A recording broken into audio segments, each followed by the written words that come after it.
부엌 불빛이 어둠을 찢고 있었습니다. 끓어 넘친 기름이 후라이팬 가장자리에서 똑똑 떨어졌습니다. 무거운 젓가락을 쥔 손등은 벌겋게 달아올랐고 그 위로 수년간의 상처가 겹겹이 남아 있었습니다. 며느리라는 이름으로만 불리며 살아온 여자의 이야기 지금 시작합니다. 저는 김수진입니다.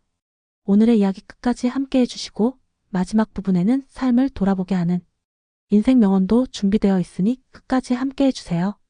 손 좀 빨리 못해? 칼 끝 같은 말이 뒤통수를 때렸다. 숨을 고르고 최대한 하고 있어요. 라고 말하려다가 관뒀다. 목 안쪽으로 뜨거운 것이 치밀었지만 삼켰다. 오늘만 넘기면 된다고 스스로를 속였다. 하고 있어요? 그 소리 그만해. 고아 출신이라 그런가? 집안일이란 걸 하나도 모르네. 며느리가 이래서야 어디 얼굴을 들고 다니냐. 손에 들고 있던 젓가락이 살짝 떨렸다. 젓가락 끝에서 기름이 뚝 흰 접시에 새까맣게 점을 찍었다. 냄새가 코를 찔렀고 무릎이 저릿했다. 자리에 오래 서 있었더니 다리가 저리다. 그래도 굽혀가며 상추를 씻고 전을 차곡차곡 포겠다. 며느리, 국간장 어디 뒀어? 거실에서 목소리가 날아들었다. 찬장 오른쪽 위에 있어요. 아이고 왜 그렇게 높이 넣어? 내 허리 나가는 거 너만 몰라. 제가 꺼내드릴게요. 손을 닫고 뛰어나가려는데 다시 부엌 입구에 그림자가 놓였다. 팔짱을 낀 채 내려다보는 눈. 아니 저는 누가 뒤집어? 멀티가 안 돼? 그 정도도 못해? 팔목에 남은 오래된 끈자국이 새삼스레 따끔거렸다. 한숨을 삼키며 다시 펜을 잡고 오징어가 펜 위에서 지직거렸다. 기름이 튀어 손등에 또 점이 생겼다. 아린 뜨거움이 번졌다. 소매로 대충 문지르고 다음 접시에 포개고 거실에서는 웃음소리가 터졌다. 텔레비전에서 명절 특집 코미디가 흘렀다. 며느리, 과일 깎아와. 며느리, 술상에 육포 없어? 손짓하고 부르는 소리들이 꼬리를 물었다. 이름은 없고 역할만 있었다. 며느리, 그 단어 안에 사람이 아닌 기능이 들어있었다. 점심 차례가 끝나고 집안 어른들은 과일을 집어먹었다. 그래도 재수씨 꽤 했다. 라는 말이 스치듯 지나가자 맞은편에서 혀 차는 소리가 났다. 꽤는 무슨. 모양 좀 봐. 우리 집안 체면 있지? 그 말 끝에 누군가 킥킥 웃었다. 고개를 숙이고 그릇을 들었다. 한 손으로 수북한 접시를 받쳐 들자 손목에서 힘줄이 붉어졌다. 그릇이 흔들리지 않게 숨을 고르며 부엌으로 걸어 들어갔다. 저녁이 되자 술상이 벌어졌고 목탁처럼 잔이 돌고 목청은 더 커졌다. 야수진아, 소주 한 병 더. 안주 식는다. 뭐해? 남편의 손끝이 허공을 톡톡 찔렀다. 입술을 깨물었다. 조금만 기다려. 라고 속으로만 중얼거렸다. 방금 튀긴 전을 접시에 올리고 김을 김발로 돌돌 말아 썰었다. 도마에 칼이 닿을 때마다 둔탁한 소리가 방바닥을 울렸다. 거실로 나서자 눈이 몰렸다. 이제야 나오네. 거북이보다 느리다니까. 그 말이 떨어지자마자 웃음이 또 터졌다. 등을 타고 오르는 열감이 목 뒤를 덮고 손이 미세하게 떨렸다. 접시를 내려놓고 돌아서려는데 상판이 쾅 울렸다. 너 같은 고아가 우리 집에 들어온 게 불행이야. 한여만도 못한 며느리. 잔들이 덜컥거리며 서로 부딪혔고 숨소리들이 멈췄다. 조용했다.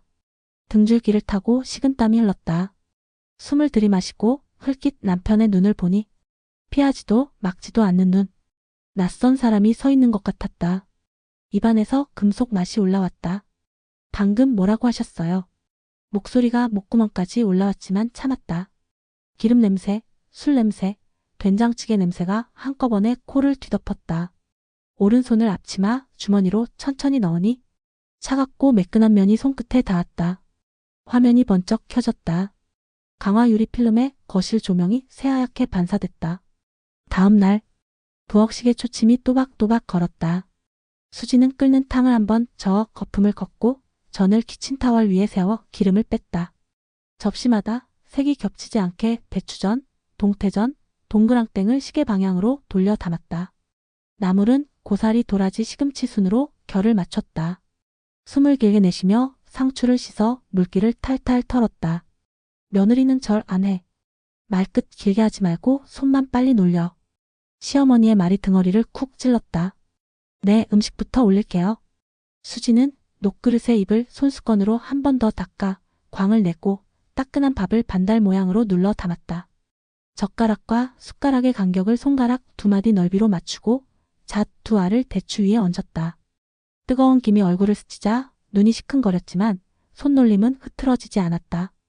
탕은 끓기만 하고 넘치면 안 되고 국물은 맑게. 네, 불 낮췄어요. 저는 겹치지 말고 생선 대가리는 동쪽. 맞췄어요.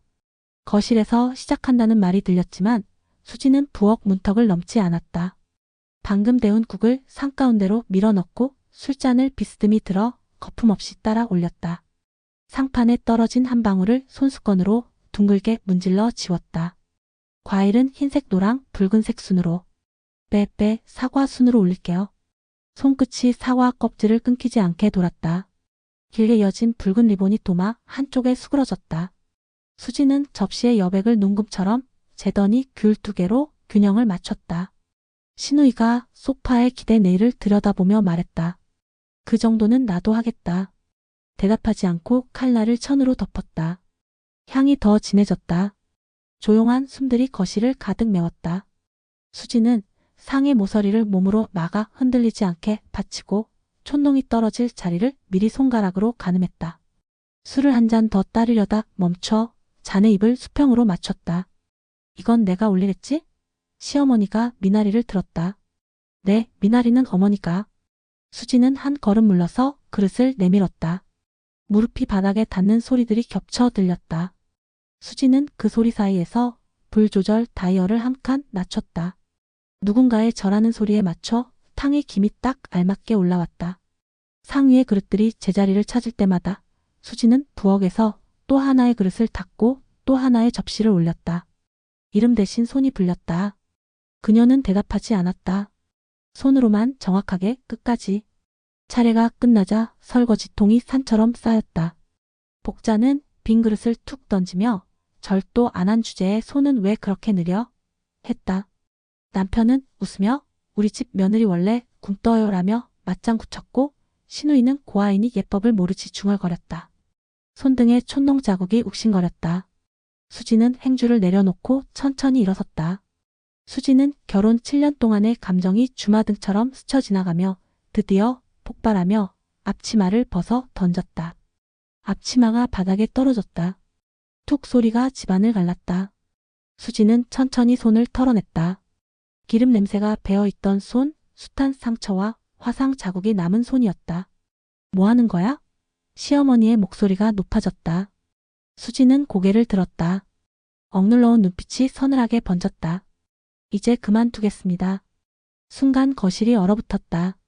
웃음소리도 술잔 부딪는 소리도 사라졌다. 뭐? 며느리가 며느리답게 안 하면 뭘 하겠다는 거야? 며느리? 제가 고아라 무시하셨죠. 제 이름은 수진입니다. 사람으로 불러주지도 않으면서 며느리 타령은 그만하시죠. 남편이 눈치를 보며 손을 내저었지만 수지는 더 이상 숨지 않았다. 결혼 7년 동안 저는 가족이 아니라 하녀였습니다. 오늘 이 앞치마 벗는 순간부터 저는 다시 제 인생을 살 겁니다. 신우이가 심술 섞인 웃음을 흘렸다. 웃기지 마. 내가 나가면 우리 집 체면은 뭐가 되는데? 체면이요? 체면을 깎아먹은 건 저를 사람 취급 안 한 바로 이 집안입니다. 수지는 핸드폰을 꺼내더니 단단히 쥐었다. 화면에는 미리 저장해둔 사진과 녹음 파일들이 빛났다. 지난 명절마다 음식을 혼자 다 만들던 영상, 고아인이 모른다고 욕하던 녹음.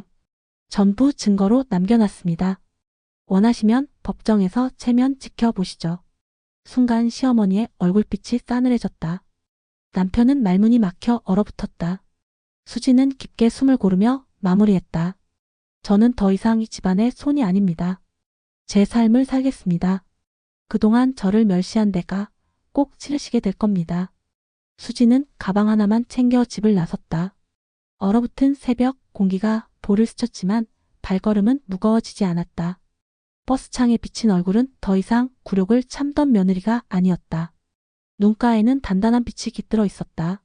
수지는 가게 문을 열기 전 매일 새벽 시장을 찾았다. 제철 나물과 싱싱한 해산물, 갓 도정한 쌀을 고르며 손끝으로 신선함을 느꼈다.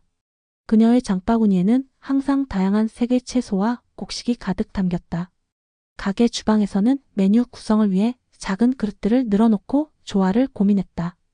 고등어구이, 두부조림, 시금치나물, 버섯볶음, 잡곡밥에 된장국까지 정갈하면서도 푸짐한 한정식을 완성하기 위해 수십 번 맛을 보며 간을 맞췄다.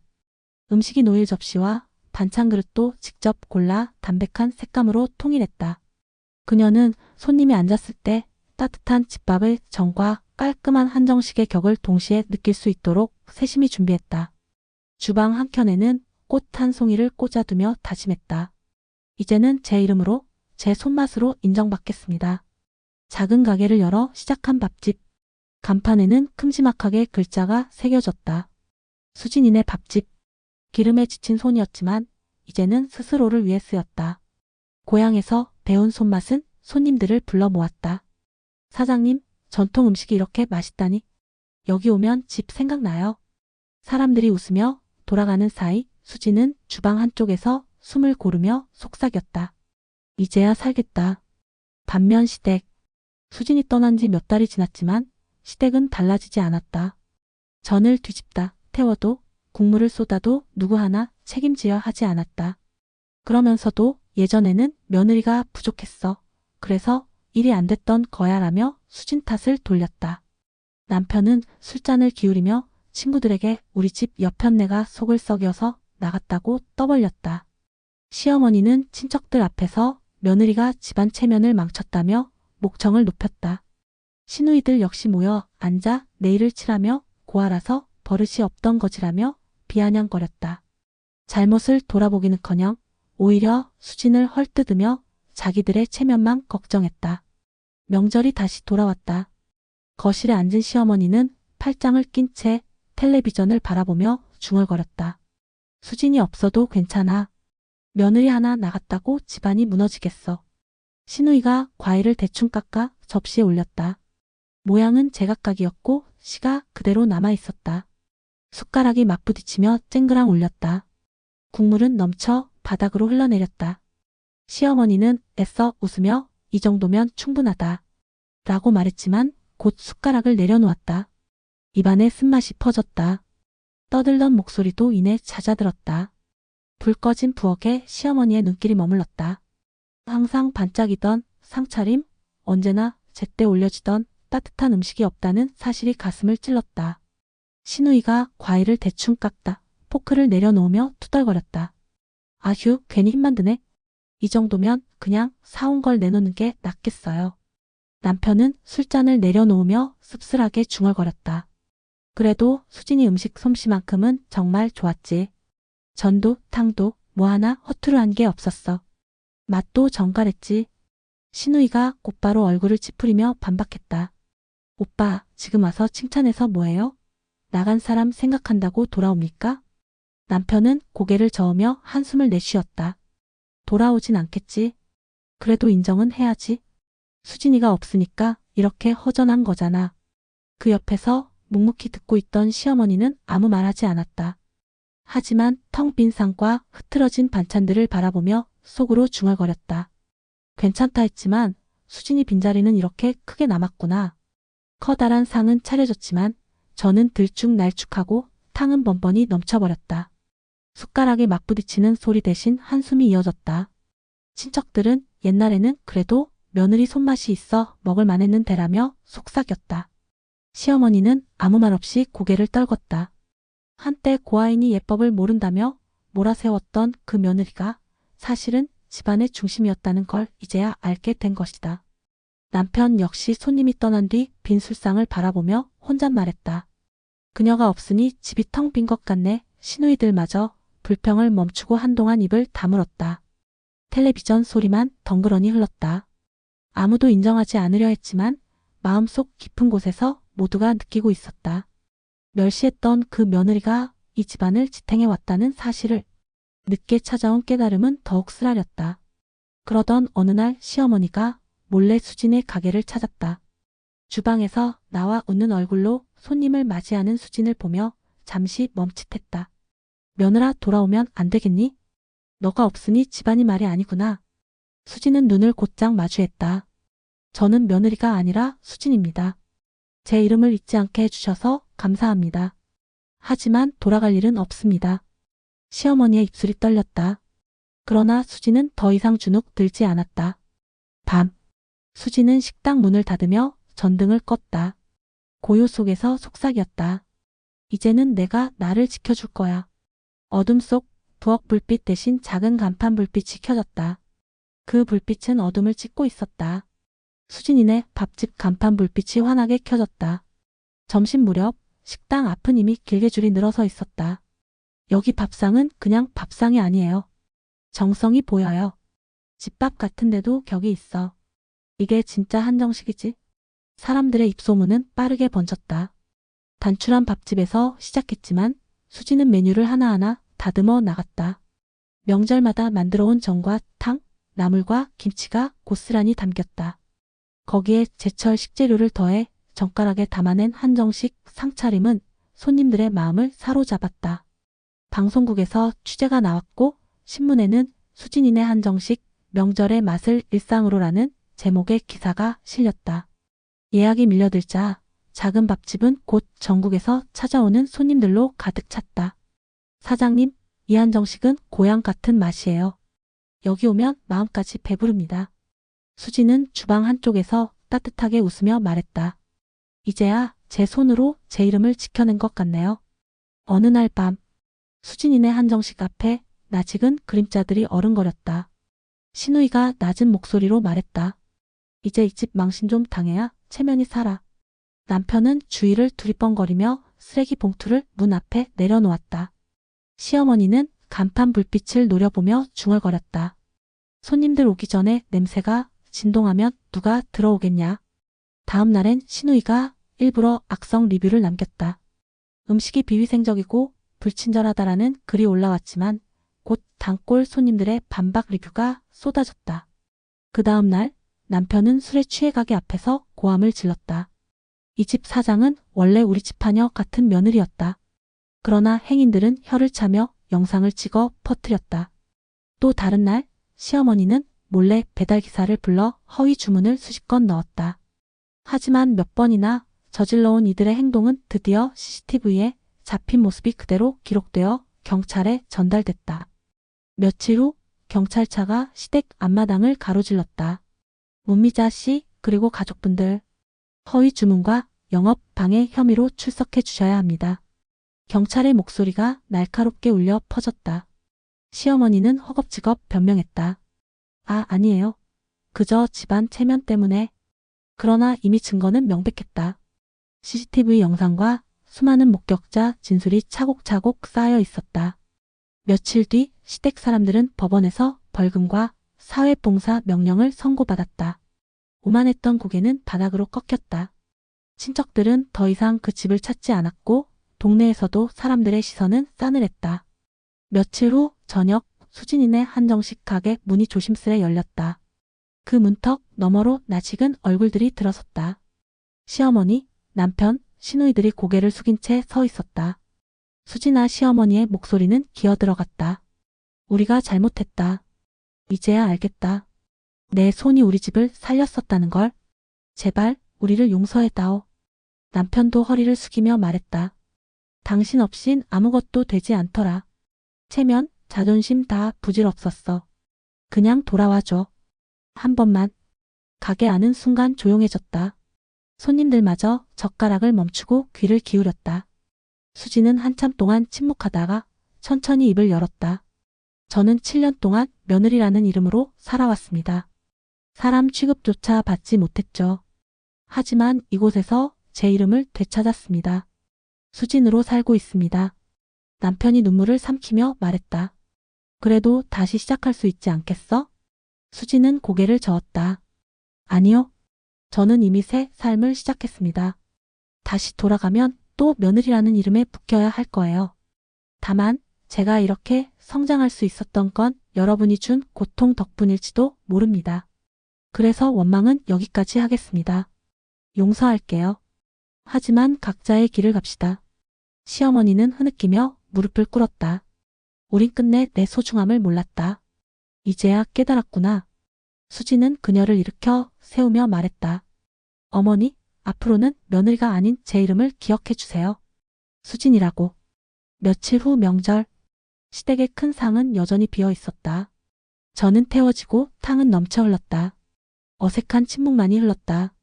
시어머니는 허공을 바라보며 낮게 중얼거렸다. 수진이만 있었어도. 그제야 그들은 뼈저리게 알았다. 자신들이 함부로 무시하던 며느리 한 사람이 집안을 지탱하고 있었다는 사실을. 한편 수진이네 한정식은 여전히 불빛이 환했다. 5년 후 수진은 새로운 본점을 열었다.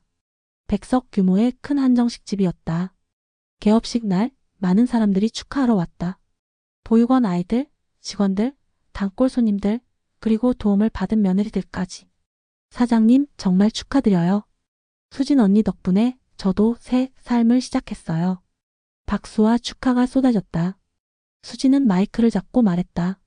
제가 여기 서기까지 많은 분들의 도움이 있었습니다. 특히 저를 수진이라고 불러주신 모든 분들께 감사해요. 목소리가 잠깐 떨렸다.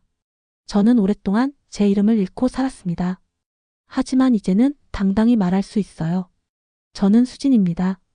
며느리가 아닌 한 사람의 인간으로서. 박수가 터졌다. 그때 한 기자가 질문했다. 혹시 가족과 화해할 생각은 없나요? 수진이 잠깐 생각하더니 대답했다. 저에게는 이미 진짜 가족이 있어요. 직원들을 바라보며 말했다. 서로를 존중하고 아끼는 사람들이 진짜 가족이죠. 밤이 되어 모든 손님들이 돌아가고 수진은 혼자 가게에 앉아 있었다. 간판 불빛이 환하게 빛나고 있었다. 수진이네 한정식. 수진은 조용히 중얼거렸다. 이제야 정말로 살겠다. 창밖으로 첫눈이 내리기 시작했다. 하지만 수진의 마음은 따뜻했다. 자유롭게, 당당하게 내 이름으로 사는 삶. 그것이 수진이 찾은 진짜 행복이었다. 손님들의 웃음과 따뜻한 말들이 가득했고 그 웃음 속엔 지난 세월의 상처가 아니라 이제야 찾은 자유와 이름이 있었다. 가게 간판 불빛은 어둠을 뚫고 빛났다. 그 불빛은 더 이상 누군가의 며느리가 아닌 온전히 수진이라는 한 사람의 빛이었다. 여러분은 인생을 살면서 어떤 통쾌한 일이 있으셨는지 댓글에 남겨주세요. 오늘 이야기 끝까지 함께 해주셔서 감사합니다. 무료인 구독과 좋아요, 알림 설정을 해주시면 더 재미있는 영상을 만드는데 큰 도움이 됩니다. 여러분의 작은 응원이 큰 힘이 됩니다. 인생 명언. 상처는 때로 우리를 더 강하게 빚어내는 연장이 된다. 진짜 체면은 남이 지켜주는 게 아니라 스스로 세우는 것이다. 참아온 눈물이 끝내 흘러야 새로운 길이 열린다. 이름을 잃으면 사람도 잃는다. 이름을 찾으면 삶도 되찾는다. 억눌림 속에서 핀 용기는 누구도 꺾을 수 없다. 용서는 과거를 잊는 게 아니라 미래로 나아가기 위한 선택이다. 가장 깊은 어둠이 지나야 새벽의 빛을 만난다. 내가 나를 지켜줄 때 비로소 세상도 나를 존중한다.